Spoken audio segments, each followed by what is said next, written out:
What's up, everybody? This is Brandon Jamal Baker, author of the book Where I Belong, available on Amazon. Welcome back to my channel, Where I Belong with Brandon J. Baker. So today, I just want to talk about some few current hot topics today within the culture, and also once again, this is a live. So if anybody that wants to hop on here and just ask questions or interact with me, that's what I'm here for. That is really the purpose of going live. So I definitely welcome the interaction. But until that interaction comes, I will just start off by talking about this issue with Megan Thee Stallion and Klay Thompson. So for me, I definitely have a take that might be controversial to some, because I haven't really seen this aspect of it being brought up to the forefront. And I believe it's the issue of colorism. And what I mean by that is that there are a lot of people, when they see light skinned men, they tend to think that, he's a good man, girl, he's a good man, Savannah. He's going to wife you. You're going to have a happy family. And so Megan, in my opinion, I think that she thought Klay Thompson was going to be her come up. So when people talk about, and I've seen it on Instagram and stuff, they talk about people didn't know who Klay Thompson was until he got with Megan Thee Stallion. And I'm like, this is like insane. Like, I mean, everybody knows about the Splash Brothers and his time in Golden State. He's one of the best shooters of all time, future Hall of Famer, multiple championships. I mean, he comes from basketball royalty. His father was a champion with the Lakers. And so for someone to say that they don't know who he is, that is definitely ignorance, willfully ignorant, because he's a big part of the culture. And so, but just going back to that colorism aspect, you have a lot of women, they really do believe that that's like their come up. He was a come up for her, and so I also believe that Klay Thompson was not ignorant or naive, not for 1 second. I don't think that he ever had intentions of marrying her or having kids with her, because he was very much aware of her previous reputation, and he was just there, for a time. Um, and so I think that also paints a bigger picture, or a deeper message when it comes to women out there and how they present themselves to the world. You can't have your cake and eat it too. I mean, that's just the reality of it. Like, you can't, profess to be, a thought, as what she calls herself. And this is not me. I know some of her song lyrics, and this is how she represents herself to the world. Um, and then in the same breath, you want to be wifey, And so, especially just knowing, like, I've never played in the NBA, but I have played, high school basketball, and I know, like, the locker room talk, and one of the main things that people talk about is going to be the relationship that you're in. And so I'm sure that he was hearing a lot of stuff within those circles, and his mind was just made up, like, that wasn't going to be the woman that he married, and so um, but then also on top of that, it's like how people are so emotionally invested in this. The fact that there are women out there who put all their hope in these celebrity women, and it's just crazy because people look at like Cardi B, and they think like this is a role model for them. Sexy Red, like these are the role models. I grew up in an era that, like, people like Lauren Hill was considered like role models and stuff like that. Or Erica Badu, someone who had like a conscious message behind them. But today, this is the world that we live in. And so, when people are talking bad about, these celebrities, like they want to talk bad about Klay Thompson for doing with any other men. And this is why I go back to like the colorism. Nobody said anything. Like, if this was Future dogging out Megan Thee Stallion, we wouldn't be having this conversation right now. You know, um, you even have a campaign for free Tory Lanez, but because it's Klay Thompson, who some appear to be like wholesome, or they think this is going to be a Russell Wilson and Sierra kind of relationship, and oh, we're so happy for Megan. Oh, we love this for you. Because if it happens for you, it's going to happen for us. And, it's like just like that, boom, reality sets in and people are right back, to square one. And so it's like now, and I'm really disgusted seeing people talk about, a national cheating campaign for women to go cheat on their men because they think, and once again, it's the colorism, it's the light skin thing. Like, they think, oh, light skinned guy, good guy, he's a dog, then all men are dogs. Like there's no hope for none of us, and so now we just gonna go cheat first. And it's like that's just more like toxic energy that's being put out there instead of just saying that, hey, like, we need to be mature. We need to be adults about the situation. And the first thing, like as a man, and I'll tell other men out there that have daughters, the first thing you want to do is be an example of what a real man is so that your daughter knows exactly what to look for in a man. Because if a girl doesn't have that father figure or that male image of like what a real man is supposed to be like, then what is she going to settle for? So that's number one. And number two, the first lesson that any woman out there, she should know to ask when dealing with a man is for the first question that should be brought up is, what are your intentions with me? What's your intentions? Like, do you see something long term for us? Do you see us, happily ever after? Or is this just, something that, you just want to hook up, because, I just believe that everybody deserves honesty, and at the end of the day, it's just you have to be your authentic self. If like, I'm in a situation in my life where, I might have just got out of a long-term relationship and I'm not ready to hop right into another long-term relationship, then so be it. Just respect the honesty. If it's for you, this for you. If it's not, then it's not. But don't try to paint a picture in your mind about, who I am as a person and what you want from me and try to make me fit into that. So it's just crazy how people can rush to make a judgment and assumptions when they're not even in that relationship. Like they don't even know, what was going on in that relationship. For all we know, Klay Thompson could have told her, "Hey man, I'm just here for a good time. I don't see anything long term with you." And so the fact that everybody's vilifying Klay Thompson is crazy. Like I would have loved to be a fly on that wall when Klay Thompson brought Megan Thee Stallion, to his mother and father, and like what those conversations were like behind the scenes and stuff. So, needless to say, she definitely had a reputation. It doesn't help that she's a public figure, so everybody knows like her history. And it's gonna take a strong man, what I mean, to be willing to, put a rock on her finger, and be able to deal with, all the backlash and it's gonna come with that. So that's just my spill on that. You guys can comment on it, whatever.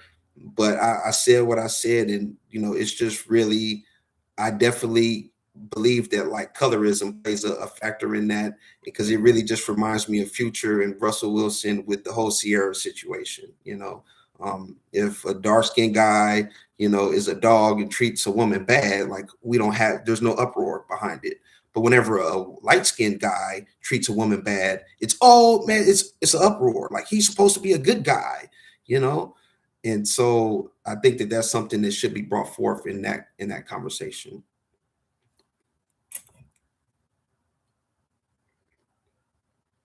Can't do it without coffee. Shout out Cal State LA, my Project Rebound peeps. Also, we have a big graduation coming up. I'll be graduating as well too. So, um, yeah, I'm really thankful and proud of myself for that. And I also salute and I'm proud of everyone else who's going to be graduating as well too, regardless of whatever college you are an alumni of. So the next topic that I want to talk about is real personal for me because I'm an 80s baby. So, like my childhood was like, right in the heart of, probably the biggest phenomenon that was ever known to mankind. And that is the Michael Jackson story. So I had a chance to see the movie Michael. Um, and so personally for me, you know, I would say that I really loved the performance. I thought, the performance was like spot on. And that's not a small thing because, the hardest thing to do is to imitate Michael Jackson. Like that's impossible. Like if you step up to that plate, What's up, Rec? See you, brother. So, but like to see someone take on the role of Michael Jackson, like that's Mission Impossible, And so, and he took on that role and he did an amazing job. I thought, the father role was like spot on. So, like the people that played those roles, I thought they did it justice. Now, the actual storyline in itself left much to be desired, because for me, like I said, being an 80s baby, I was born in 81. I remember all of that stuff. Like they didn't talk about Diana Ross. They didn't talk about Brooke Shields. They didn't talk about Lisa Marie Presley. They didn't talk about how did the We Are the World campaign come about?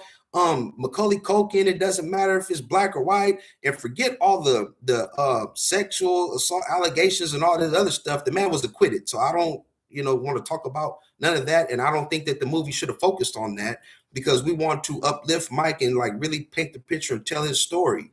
But they mentioned about, his interaction with Bloods and Crips and, how he was trying to bring people together. And I salute that. But I thought it could have went a whole lot more. Like I would have really loved to see how that We Are the World campaign came about. Because I mean, it was huge. It was all over. We are the world. We are the children, And so I just believe that like he could have went a lot deeper, with that. And also just like I said, it's so much within his story that they didn't tell. And so in that regards, I feel like they really didn't do him any justice. Exactly. Like we have to look at his legacy. Like I said, I remember being a kid, man, I had the jacket. We was wearing the bad t-shirt. I'm bad t-shirts, you know what I mean? The gloves and stuff. Even if you look at the movie Boys in the Hood, when Dope Boy was a kid, what was he wearing? The Michael Jackson t-shirt, because that represented the time. That represented like, the culture at that time. And so, and then to hear people talk about Chris Brown was bigger than Michael Jackson, like Chris Brown would never even say he's bigger than Michael Jackson. Are you serious? I mean, it's just like people, you have to be able to, give credit where credit is due. And you have to just leave greatness, just let it be. I mean, you can try to imitate it, you can emulate it, but you cannot recreate it because at the end of the day, it is where it is. That man set the standard, because the only person that's ever going to be compared to Michael Jackson is probably going to be Prince, just because at that time, you were looking at like two legends. Like, when you saw that, this was pure genius, and so, and even, while people, they don't like to talk about R. Kelly within, the culture or whatnot, but you cannot deny his musical genius. And if people thought that he was a musical genius and he was probably the best, if you ask R. Kelly, which he has been asked this question, who's the best musician of all times? Without even blinking or batting an eye, he said Michael Jackson. Nobody's ever going to emulate that. Nobody. It's impossible. So I'm really interested to see if they make a part 2 to the series. Like I've been seeing like I've been seeing a lot of rumors about that. Yeah, exactly. Like if Prince and Mike would have did a duet together. Oh man, yeah, tell me about it, man. But like I said, it's just like being around in the 80s. Like I said, I was a kid, but I knew I was in the presence of greatness. Like, I mean, you can't, deny that. Just think about Michael, all his music videos. Like, remember back in the day, MTV and all that stuff. So to see that in the movie, what he had to go through to get his video on MTV was like mind blowing to me. But just to think about those videos, Billy G, and he's walking, the streets is lighting up and stuff. Just leave me alone. He's in his playland, him and Bubbles and stuff. It was like, oh, Disneyland, Captain EO and all that stuff. Like, come on, man. Like, never. Like, just please, just stop it. Don't compare anybody to Mike. Like, just let that man rest. You're going to compare Mike to anybody else? I think Jay-Z got this one right. When you compare Mike, you got to compare him to the other Mikes. Mike Jordan, Jackson, Tyson. That's it. Like, don't compare him to anybody else, man. So that would be, my take on that movie. Like I said, I thought everybody who was in the movie, the actors themselves, A1. I gotta give them kudos on that. But the storyline, like I said, they left a lot to be desired. And it's just like Mission Impossible. I will give them some grace. They said they stopped at 1988, but they still didn't talk about Diana Ross. Like, I mean, Dirty Diana and all this stuff. Like, I mean, come on, like, So there was a lot more that should have been touched on. Pause, no pun intended. But I'm gonna give them some credit, and hopefully, they do have a part two. Because I thought, like I said, it was a very entertaining movie, but let's just hope that they have another part two, and they just will continue to expound on, that story. But, as I also talked about comparing Mike, I'm gonna transition to another Mike, and that is, of course, Michael Jordan. um to me, I would definitely say, like, for so long, also, like I said, me being an 80s baby and raised in the 90s, I never thought I would see another someone better than Michael Jordan. And I actually have seen someone better than Michael Jordan, and I'm a Lakers fan, so it's definitely not LeBron. It's this man right here. The Mamba, right? Rest in peace, Bean. um but yeah, so like I mentioned, I'm a diehard Lakers fan. I was born a Laker. I mean, from the day I was born, the first outfit I ever had was a Laker jersey. So being born in '81, a kid in the '80s, seeing the Showtime Lakers, Magic, Byron Scott, James Worthy, who was always my favorite player. I mentioned Michael Thompson, who's Klay Thompson's dad. Yeah, Rick, you missed it, man. I talked about, Klay Thompson and Megan, and, I'm sure you'll go back to see all that stuff. But, just me understanding, like, the culture of, like, you can't say, when people talk about LA culture, there's only two things, well, there's a multitude of things, but the first two things that's going to come up is, number one is gang culture and the Laker culture. Like, you come out here, because if people remember back, like, in 2000, when Kobe and Shaq won their first championship together, I was in the county jail, of course. Let's show you how long ago that was. But, you saw the whole city come together, black, brown, white, Asian. It didn't matter, because, nothing brings people together like the Lakers. Like I said, I love the Dodgers, but not everybody in LA likes baseball. LA, when it comes to football team, we know the Rams left and came back, that's something. But the Lakers is like, there's none other. So to see, like, LeBron, putting on a Laker jersey, I gotta give him respect, man. Like I said, I wasn't really a LeBron fan per se, but I went from not liking him to actually respecting him when he went back to Cleveland and he brought them that title. Like, I mean, as a basketball fan, I couldn't do nothing but tip my cap to him. I think that was probably the greatest championship of ever. And if LeBron didn't do anything else after that championship in Cleveland, I think he solidified himself in the top five at least, like, just with that alone.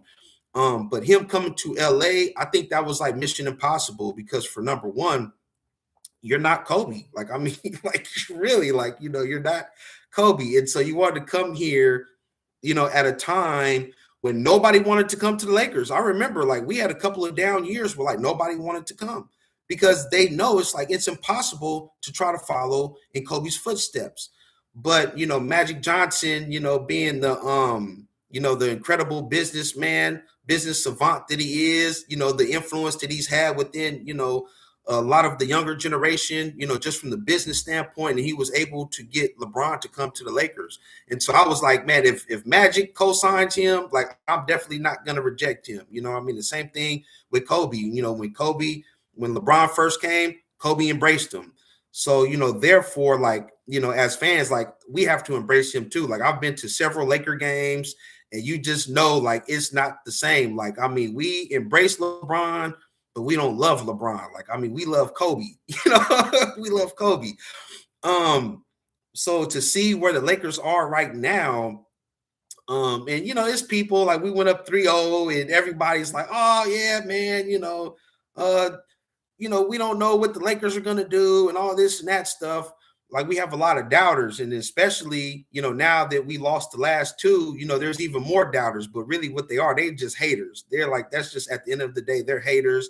People respect Kevin Durant, who have been on 5 different teams. People talk about LeBron's hairline, and they don't say nothing about Kevin Durant's hairline. Are you serious? People talk about LeBron chasing titles, but he's been consistent. He's been with us for what, like 6 years now, 7 years now. And Kevin Durant's been on that many teams in that many years. Like, come on, man. Like, it's definitely a double standard that's there. So I'm just looking forward to us winning the game tonight. Get this thing done. We don't want a game 7. We want to come to Houston. We want to come to H-Town. And especially seeing this dude, Sagoon, talking mess about LeBron, talk about soft call. Did you see that video? LeBron was like, man, out of everybody, you can't say nothing. Like, don't say nothing. So what's going to happen is we finna see LeBron roll back Father Time. I'm looking for a 40-piece tonight, man. Let that dude come out here today. Austin Reeves, Marcus Smart, all you guys just play the back seat. Let LeBron rewind that clock. He gonna drop a 40-piece. Matter of fact, I predict we're gonna see Bronny in the game. We're gonna see Bronny James in the game tonight. Hey, man, but with that being said, like I said, man, I definitely, like I said, I still wouldn't call myself a LeBron fan, but I gotta respect him. I have to respect him because he didn't have to come to the Lakers. Like, he could have went anywhere. Because nobody wanted to come here, and then he came here and he brought us a championship too. And I don't care what nobody says about the bubble and all that stuff. A chip is a chip is a chip. When you look at history, when they go over there, there's not going to be an asterisk on that in the record books. It's going to say NBA champions 2020-2021 season, Los Angeles Lakers. You know, and on top of that, from a basketball standpoint, all the players that were there in that bubble, they even respect the Lakers and say that was the hardest championship anyone could have ever won. You know, there was no home court advantage, you know, so everybody was playing on neutral ground, and it was the best team won. So that's all I have to say about that. That part right there, that's another banner that's up. You know what I mean? And so we got to make sure we catch Boston. We get another one this year, man, because Luka come back. I think we could beat the Thunder. I'm kind of like delusional like that, but I'm just a diehard. Like I just know, like, being in LA, going to like the Staples Center is still gonna be Staples Center to me. It's the house that Kobe built. I would never call it crypto. Like that just is like cringe to me. It's Staples Center, but being in there, you know, both on court side and also in the VIP, they call it the championship suite. So I've been up there as well too. And just being there, it's the atmosphere, like in a playoff game, it's just different. You know what I mean? Like, you put on that purple and gold, you see role players like Luke Kennard come out there, man, he just, a legend is born. Marcus Smart, same thing, you know, because it means something when you put on that purple and gold. And I also shout out my buddy Ron Artest, man. That's my guy right there, man, because I think he had the most powerfulest quote, and he summed up what it meant to be a Laker. And he just said, winning the championship, you know, with the Lakers, you know, it's better than winning the championship with 5 other teams. Like, it's just different, you know. So yeah, good luck to my guys. Like I said, you heard it here first. I'm predicting a win tonight, and I'm predicting LeBron goes out for the 40-piece, you know. Yeah. Yeah, well, hey, you know, definitely, you know, we can say that Kobe made Artest a better player for sure and a better human being. But I also believe that Artest had that same kind of influence on Kobe as well too. Because like I said, just like I'm a hip hop savant, I'm also an NBA savant. Like, I talk about growing up in West Covina, you know, hoop culture out there. Like, so I remember, like I said, my passion was collecting basketball cards, Shaq rookie card, Upper Deck. We used to watch Inside Stuff with Ahmad Rashad when NBA was back on NBC, and they show all the triple headers on Saturday, the double headers on Sunday. Like, so I go back like that. And I just know that, like, you know, when Kobe respected someone, that said a lot. And I know that Ron Artest was someone that Kobe really like admired and respect. So much so that when Artest was playing in Houston, you saw Kobe going to Houston Rockets games to see Artest play, and then Artest coming to Laker games to watch them play.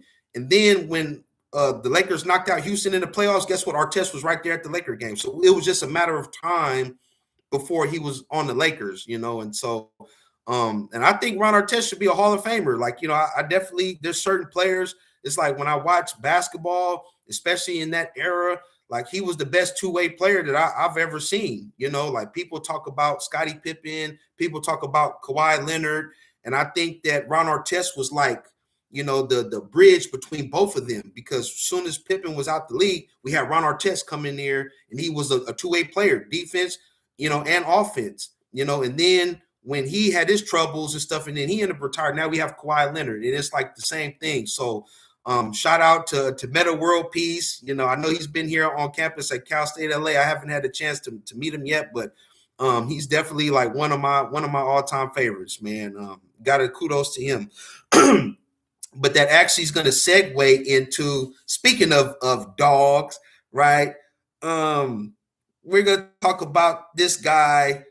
You guys know his name, but I think even more bigger than his name, more bigger than any hit that he's ever had, any tour he's ever been on. I could just say one line, and I know you guys are going to know exactly, you know, who I'm talking about. Say Drake.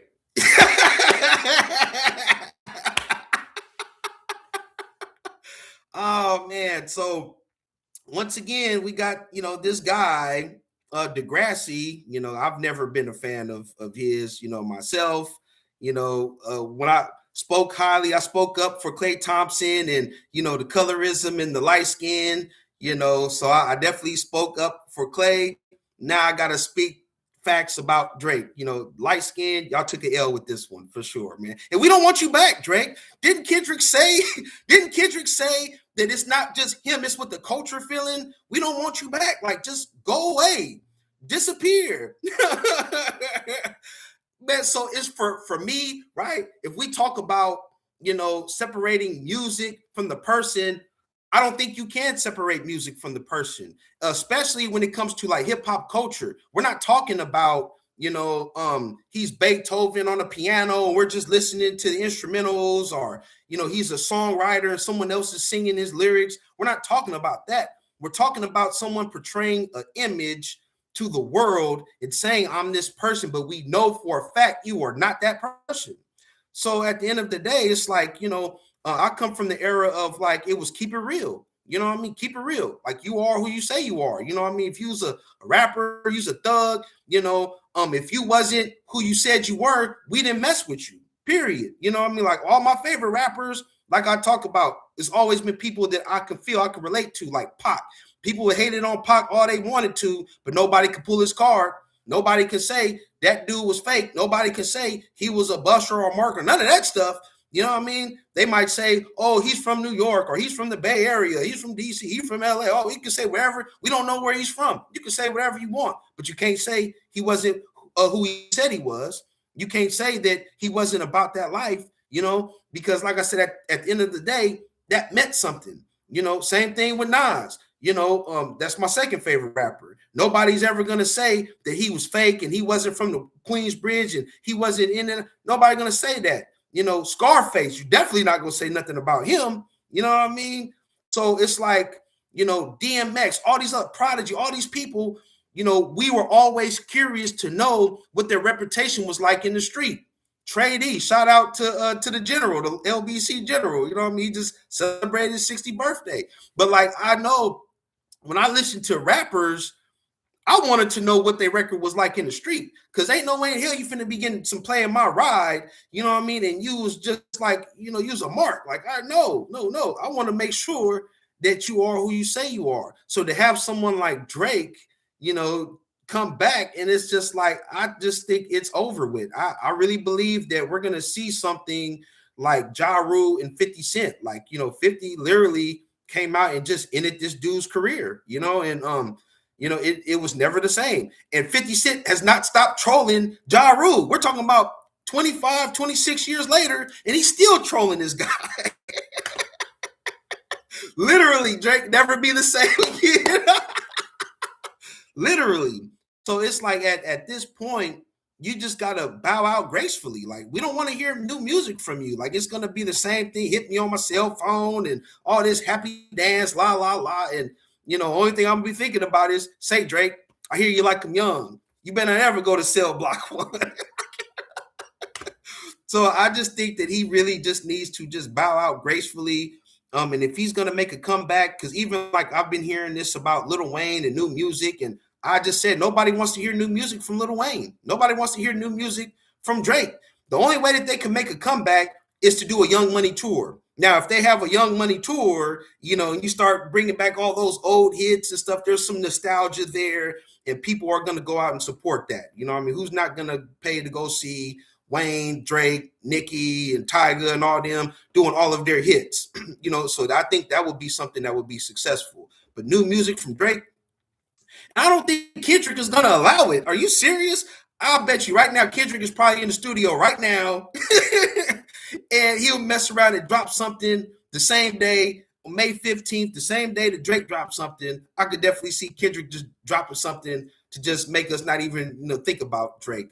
I just think that Drake is like butthurt. He really wanted that Super Bowl, and he didn't get it. And just to see like Kendrick get the Super Bowl, and what was all these lawsuits that Drake was like sitting there trying to file and all this stuff, like he didn't want the music to come out and stuff. It's just like, just stop it.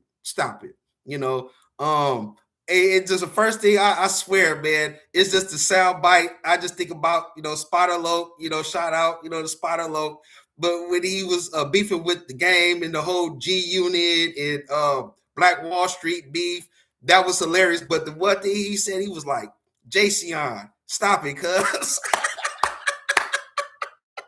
That was a classic, man. Oh man, that's the rap beef I miss. Like I really do miss, like, because it was like the competitive nature of like hip hop, And when I think about like the G Unit beef with Black Wall Street, Game, and them, it was just like, I don't really think that there was any winner in that. Like I just thought that both sides, like, because I remember Spider Loc coming out with the mixtape CD and all that stuff, and him and Young Buck and 50 and all that stuff, and they were on Game. And then I remember Game came out with the Stop Stitching, Stop Lying, and the G Unit, and they was just gassing each other like on both sides. So like that was like hip hop to me, like, and I definitely have to like salute them for that. Oh, and also, shout out to the Game. It was nice to see him reunite with Dr. Dre as well too. So we definitely need to see more of that, within the community. Because at the end of the day, like, you can't be a hip hop fan and like not respect West Coast rap, like, because at the end of the day, it's like we are the ones that make hip hop what it is. Like, it started in the East, but when you see the West Coast, you have to see the influence that the West Coast has had over the world. I already talked about like gang culture. Where do you think that came from? A lot of the slang and a lot of the lingo that you see, it really came from the Bay Area. Like you have to look at, the influence that the West Coast has had on hip hop in general. And so when you see people like that, you got to give them their respect and give them their kudos. So yeah, man. So we'll see if we get a documentary 2 album with Dre and Game. I don't know, man. I think Dre is like so past that. I don't think that Dre is like excited to get back in the studio with Game. I think it's just more on like a personal level, just to see them like come back together. I think it says a lot about Game and his maturity as a human being. So when I'm looking at them, like, as they get older, I'm just looking at them as like people, and like the influence that they have on the culture in general. Now, once again, I would like to see if Dre would do an Up in Smoke tour again. This the other thing, you old rappers trying to advance. It's all over now. Take it like a man. Shout out to Pac. I mean, it just runs through me, man.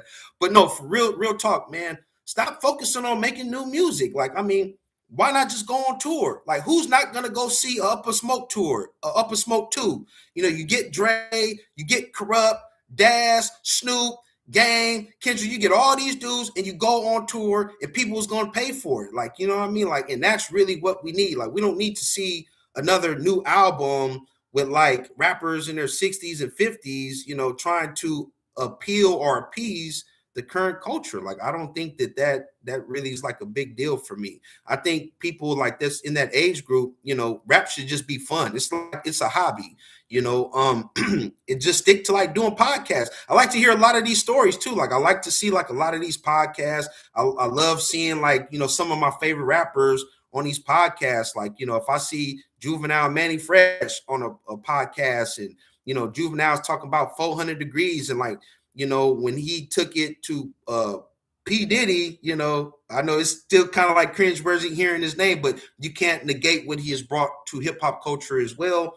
But when Juvenile told him that, when he gave his CD to Puff Daddy before it even came out, and Diddy told him that, hey man, you got 10 singles on this album. He said, you got 10 singles on this album, and you need to bleed this thing out for 2 years before you even come out with another album. And the first thing Juvenile was saying was like, hey man, you tripping, I'm gonna drop another album. And so just to think, and if you listen to 400 Degrees, it's still a classic right now today. And he said that Diddy showed him the 10 singles that he had on that album. And he was like, man, it sold, but it could have sold a lot more. So yeah, man, that's just my spiel when it comes to a lot of these rappers, the older rappers. Like I said, I'm a hip hop historian, and I just definitely salute, all of them because, they had a big impact, not only on the culture, they've had a big impact on my life as well too. So yeah, man, that's pretty much it what I got for right now, man. But in the meantime, like I said, man, you guys can, reach out to me, Instagram, b.successful81. You can comment, on anything. You can hit me up in the DM. I'll respond. Like I said, I'm accessible, but more importantly, it's always going to be peaceful, positive, energy, that I project into the world, because that's what's always going to come back to me. And definitely, man, check out the Bro Reckless, man. Check out the Bro Reckless podcast, man. Sunday Cookout, shout out to P-Dub and, people who are out there in the community, uplifting the community. You got to salute them. Shout out the bros at the Viral Way, same thing, and so it's just really about, supporting one another. And one thing I will say is it's just a matter of giving people, their flowers, give them their flowers. So, when people are sitting there speaking with our voice, when we don't have a voice in certain rooms or certain platforms, and when you see people on these platforms that are speaking what you're thinking, you got to give them their credit. You got to give credit where it's due. And so, like I said, man, I'm just a product of, people that have poured into me. And so, I got to make sure that I give them, their credit as well too, man. So this was a great live. And once again, man, man, be blessed out there, man. Peace, love, and blessings to all of you guys, man. Yes, sir. Yeah, definitely, man. Shout out to all the bros, man. The bros at the Far Away, Mr. Viral himself, the villain. People hate him for his opinion. LBC, Messiah, Show, Rod, all the brothers, Cali, all of them, man. Yes, sir, man. Catch y'all around.